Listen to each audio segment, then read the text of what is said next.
تا حالا متوجه شدی بعضی‌ها همیشه تندتر از بقیه حرکت میکنن؟ نه عجله دارن نه استرس، فقط همیشه یک قدم جلوترن. سالها طول کشید بفهمم دلیلش پاها یا سرعت فیزیکی نیست، بلکه ذهن و ریتم درونی آدمه که با دیگران فرق داره. اگه تو هم همیشه جلوتر از بقیه هستی، این ویدیو شاید همون چیزی باشه که دنبالش بودی. قبلش اگه دوست داری من جدید بسازی، کانال ما رو سابسکرایب کن. تو یه انرژی درونی داری که حتی وقتی همه چیز آرومه باز تو رو به حرکت میکشونه. آدم هایی که تون راه میرن همه یک ویژگی مشترک دارن. مغز اونها خیلی سریع کار میکنه.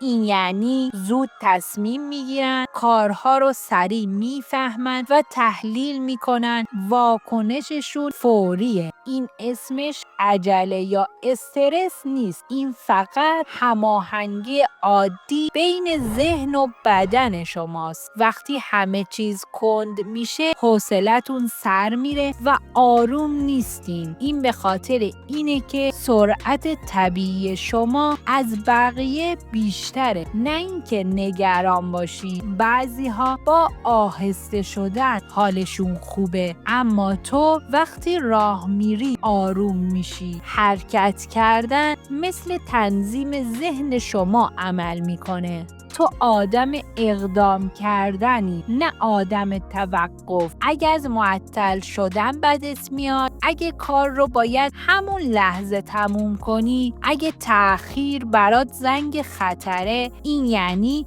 ذهن تو روی مد پیشروی تنظیم شده. راه رفتن تند فقط یک رفتار نیست، بازتاب مستقیم الگوی فکری توه. تو دنیا رو مثل یک مسیر میبینی، نه یک سکوت. نه دنبال هماهنگ شدن با بقیه‌ای، نه دنبال ایستادن بیدلیل. تو به جای اینکه پاهات منتظر فکرت باشن، فکرت جلو میره و پاهات تلاش میکنه عقب نمونه. این ویژگی تصادفی به وجود نیومد. سالها مسئولیت، سالها تصمیم گیری سریع، سالها مدیریت موقعیت‌ها ذهنت رو طوری ساخته که نمیتونه روی حالت بی حرکت بمونه. تو یک انرژی درونی فعال داری که همیشه روشنه، نه از جنس جاه طلبی بیش از حد، بلکه یک نیروی پایدار که تو رو همیشه در حالت آماده باش نگه میداره. ذهن و وجود طوری برنامه ریزی شدن که نمیتونن راحت بی حرکت بمونن. تو برای حرکت و پیشروی ساخته شدی، نه برای ایستادن و انتظار کشیدن. و اما آن طرف ماجرا، آدم‌های آهسته، نه کندن، نه بی توجه، نه بی هدف. اونها فقط ریتم عصبی متفاوتی دارن.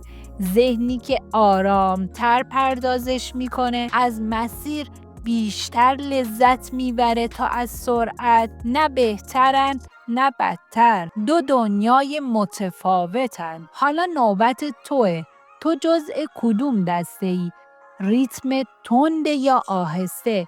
تجربت رو تو کامنت ها بنویس و یادت باشه دگرش ذهن راهی برای آغاز من جدید.